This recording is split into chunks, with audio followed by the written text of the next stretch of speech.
गुरुदेव, ऐसा कहते हैं कि मकर संक्रांति के ही दिन गंगा जी ने राजा भगीरथ की तपस्या से प्रसन्न होकर उनके 60,000 पितरों को मोक्ष प्रदान किया था। मकर संक्रांति पर गंगा स्नान का क्या महत्व है? देखिए, हमारे देश में हर प्रांत और हर त्योहार को किसी न किसी पुराण से, इतिहास से संबंध किया गया है, संबंधित है वो। वैसे तो इन सब का उद्देश्य यही है कि जीवन को उत्सव बनाओ और प्रकृति की संरक्षणा करो, क्योंकि सारी प्रकृति है वो तुम्हारे लिए एक वरदान है। ये पेड़ पौधे, फूल, फल, पत्ते, ये सब हमारे लिए एक वरदान है।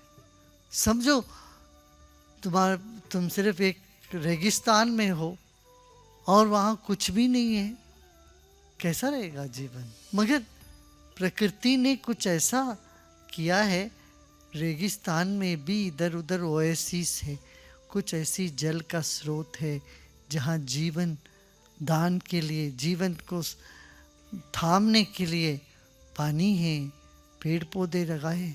प्रकृति के लिए हमें धन्य भागी होने का अवसर है ये सब त्योहार।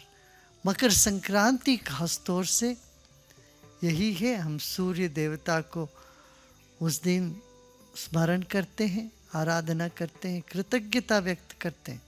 ठंड कम होने लगेगी, अभी वसंत आने लगेगा, उसका सूचना देती है मकर संक्रांति। मकर संक्रांति को अलग अलग तरह से मनाया जाता है पूरे हिंदुस्तान में।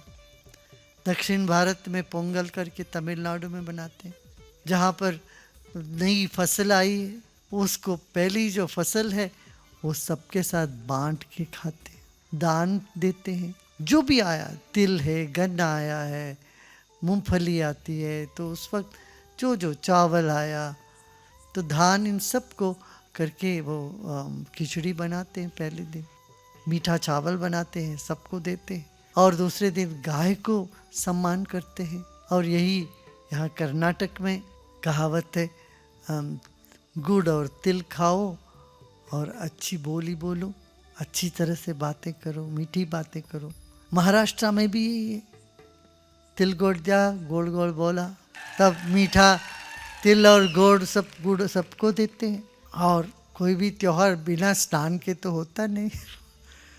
जो गंगा जी के पास है वो तो गंगा जी में स्नान करते ही है, और गंगा जी जहाँ नहीं है वो समझते हैं अपने घर में ही गंगा है। ज्ञान की गंगा में स्नान करो, यही है।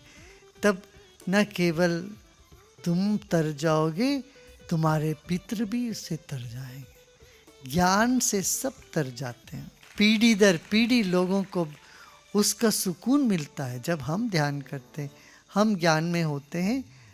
इसका असर सिर्फ हमारे तक नहीं है, हमारे आगे वाली पीढ़ी में तो है, और हमारे पूर्वजों पर भी इसका असर होता है।